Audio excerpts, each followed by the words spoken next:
जब बरसात का मौसम होता है तो दाल चावल या रोटी पूरी पराठा खाने का किसी का मन नहीं होता है। तो आज मौसम के हिसाब से रेसिपी लेकर आई हूँ। तो आप सभी का बहुत बहुत स्वागत करती हूँ। तो चलिए स्टार्ट कर लेते हैं। यहाँ थोड़े से ऑयल में जीरा, हींग, एक मीडियम साइज का टमाटर लिया है, बारीक कटी हुई हरी मिर्चें, इसमें धनिया पाउडर, हल्दी पाउडर, गरम मसाला, एक चम्मच भर के पाव भाजी मसाला लिया है, कश्मीरी लाल मिर्च। आपको जितना तीखा चाहिए उसके हिसाब से हरी मिर्चों की मात्रा कम या ज्यादा आप कर सकते हैं। टमाटर को हल्का सा ही हमें इसे भूनना है, बहुत ज्यादा नहीं भूनना है, बिल्कुल अच्छे से पकाना नहीं है, बस हल्का सा सॉफ्ट हो जाए।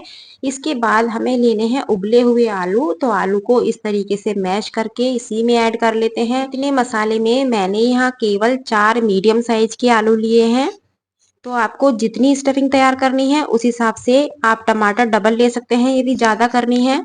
स्वाद अनुसार नमक ऐड करेंगे, थोड़ा सा अमचूर पाउडर और थोड़ा सा ही गरम मसाला। इसे अच्छे से मिक्स करके बढ़िया से 3 से 4 मिनट भून लेते हैं।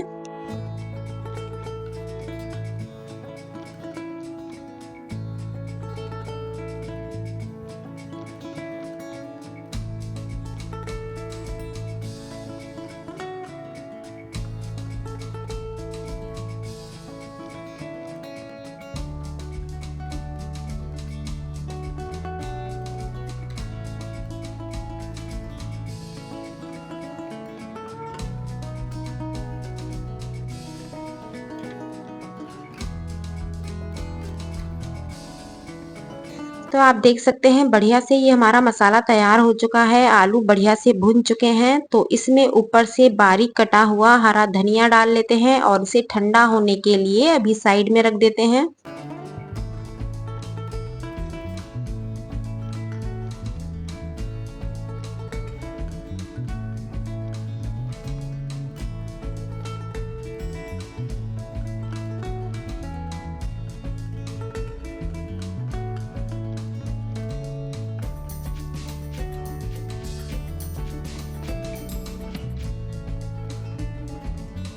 यहाँ लिया है बेसन, बेसन में स्वाद अनुसार नमक, हल्दी पाउडर, थोड़ा सा एक चुटकी लिया है मीठा सोडा और इसे अच्छे से मिक्स कर लेते हैं। मिक्स करने के बाद इसमें पानी डाल के जैसे पकोड़ों का बैटर होता है ठीक उसी तरीके से इसे फेंट लेते हैं।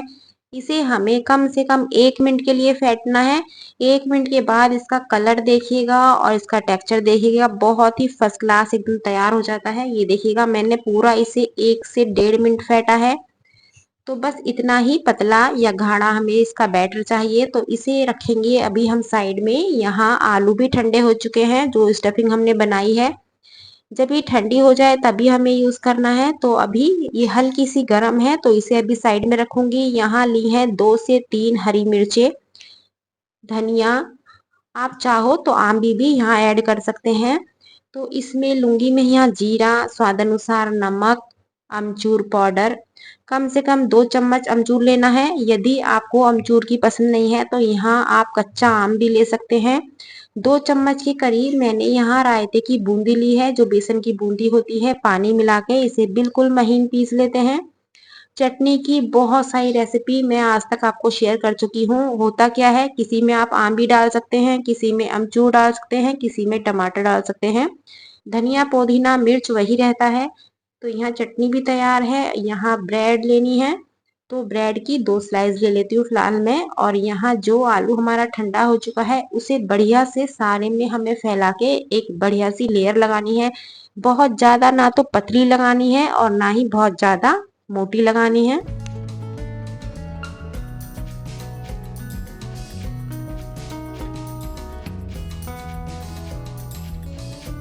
आप देख सकते हैं यहाँ प्रॉब्लम क्या आती है पनीर की, क्योंकि यदि पनीर हमारा इस शेप में आए तो हम इसमें कैसे लगाएं। यदि हमें पूरा ब्रेड के साइज का पनीर चाहिए या तो आप 500 ग्राम लीजिएगा। यदि आपके पास कम पनीर है तो उसका भी मैं आपको एक तरीका इतना बढ़िया से बताऊंगी कि आप यकीन नहीं करेंगे। इस वाले ब्रेड पकोड़े से वो ब्रेड पकोड़ा बहुत गजब का बनता है। क्योंकि ये वाली प्रॉब्लम अधिकतर आ जाती है, क्योंकि जरूरी नहीं है पनीर का उतना ही साइज हम मार्केट से मिले। क्योंकि जो डेयरी वगैरह से पनीर लाते हैं वो तो अपना तोल के दे देते हैं, वो शेप नहीं देखते हैं, लेकिन शेप हम लोग देखते हैं कि हमें किस शेप में पनीर चाहिए। तो फिलहाल यहाँ 2 पीस लगने वाले हैं। तो इस तरीके से मैंने दोनों ब्रेड पे 2-2 पीस लगाए हैं, तो इसलिए ये पूरी ब्रेड कवर हो गई है। आपका आधा किलो यदि पनीर होगा तो आप 1 पीस पूरा काट पाएंगे, यदि कम है तो नहीं काट पाएंगे। तो यहाँ पनीर के ऊपर पहले लगा लेते हैं चटनी, और चटनी लगाने के बाद एक एक ब्रेड की स्लाइस और रख लेते हैं। और इसके बाद बताऊंगी, यदि हमारे पास पनीर बहुत थोड़ा सा है, मान लीजिएगा पनीर तो 50 ग्राम है, अब हमारा इस तरह से ब्रेड पकोड़ा खाने का मन है, तब कैसे बनाएं, तो उसका भी मैं आपको तरीका बताऊंगी। इससे भी बढ़िया बन के वो तैयार होते हैं, क्योंकि अधिकतर मैं वैसे बनाती हूँ। क्योंकि होता क्या है, कभी कभी मान लीजिएगा नहीं है घर में इतने बड़े साइज का पनीर, छोटे साइज का है, और बच्चे मांगते हैं ब्रेड पकोड़ा, तो मैं उस तरीके से बना देती हूँ। जो छोटे छोटे पीस होते हैं तो कोई टेंशन नहीं है, इस तरीके से आप काफी सारा पनीर अच्छे से ग्रेट कर दीजिएगा, हर कोने में अच्छी सी लेयर लग जाए।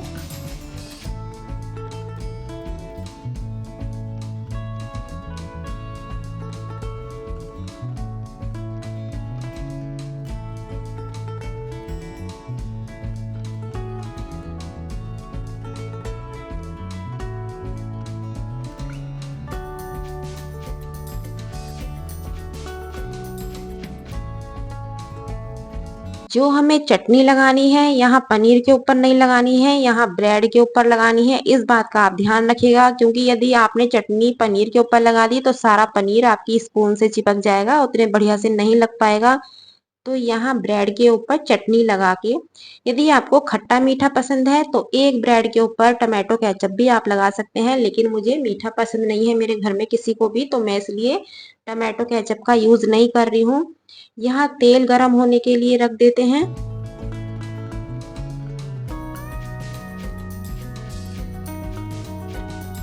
बेसन का बैटर भी बहुत बढ़िया से एकदम परफेक्ट तैयार हुआ है। आप इसमें एक बात का ध्यान रखिएगा, ब्रेड को इस तरीके से कवर करके जिस टाइम डालेंगे तो बिल्कुल एकदम फास्ट तरीके से डालना है, वरना इसमें पूरा वजन होता है, हाथों की उंगलियां भी छप सकती हैं और टूटने का भी डर रहता है। आपने एक बात नोटिस की होगी कि जिस टाइम मैंने ब्रेड पकोड़ा तेल में डाला था, चारों तरफ जब छोटी छोटी बिंदियां बेसन की भागती हैं, वो इसमें नहीं भागी हैं, क्योंकि हमारा बेसन बिल्कुल परफेक्ट फेंटा हुआ है। यदि पानी की मात्रा ज्यादा होती है तब वो कंडीशन होती है, तो इसलिए बढ़िया सा बैटर तैयार कीजिएगा। उसमें होता क्या है, सारा तेल गंदा हो जाता है और टेढ़ा मेढ़ा बनता है, कहीं से पूंछ निकल जाती है, कहीं से कुछ निकल जाता है। तो इस तरीके से मैंने दूसरा आपको दिखाया है। यदि पतला होगा तो ये वाली कंडीशन होगी, तो दोनों ही कंडीशन मैंने आपको दिखा दी है। तो इसलिए पानी को बहुत सोच समझ के आप बेसन में डालिएगा, पतला नहीं होना चाहिए। तो इसे भी हम सेक लेते हैं। दोनों को काटने के बाद इसका रिजल्ट मैं आपको दिखाऊंगी, कोई फर्क नहीं लगता है। ये देखिएगा, बिल्कुल लो टू मीडियम फ्लेम पे एक एक पीस आप सेकिएगा और बिल्कुल सुनहरा होने तक सेकिएगा। तो चलिए पहले इन्हें सेक लेते हैं।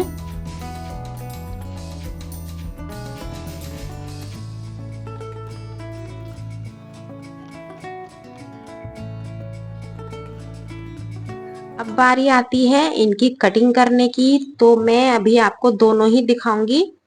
यदि आपके पास बड़े साइज का पनीर नहीं है तब आप कैसे बनाइएगा, यदि बड़े साइज का पनीर है तब कैसे बनाइएगा, दोनों ही कंडीशन में इसे जो हमने ग्रेट किया था पनीर को वो ये वाला है, और जिसमें हमने 2 पीस लगाए थे एक ही ब्रेड में, ये वो वाला है। कोई फर्क नहीं पड़ेगा 2 पीस लगाने से। अभी मैं आपको काट के क्लियर करती हूँ ये चीज, क्योंकि जरूरी नहीं होता है इतने ही साइज का मार्केट में पनीर हम लेके आए, कम है तो कम से भी आप गुजारा कर सकते हैं। ये देखिए, मोटा पतला जितना पनीर आपको लगाना है उस हिसाब से आप लगाइएगा, दोनों गजब के बनते हैं, कोई फर्क नहीं आता है बनाने में। तो जल्दी जल्दी से कमेंट्स कीजिएगा कि आप मेरा वीडियो कहाँ से देख रहे हैं और आपको आज ब्रेड पकौड़े की रेसिपी कैसी लगी है। तो इस तरीके से आप बरसात में ब्रेड पकौड़ा बनाइए और सबको खिलाइए, बहुत ही गजब का है। चटनी कोई सी भी पीसिए, चटनी की भरमार मैंने आपको रेसिपी दे रखी है। तो इसके साथ आप चाय भी बना सकते हैं। फिलहाल मैंने यहाँ मैंगो शेक बनाया है, तो इसे ट्राई करना बिल्कुल मत भूलिएगा। और आपको मेरी रेसिपी कैसी लगी है ये जरूर मेंशन कीजिएगा। कल फिर मिलती हूँ एक नई रेसिपी के साथ। Thank you.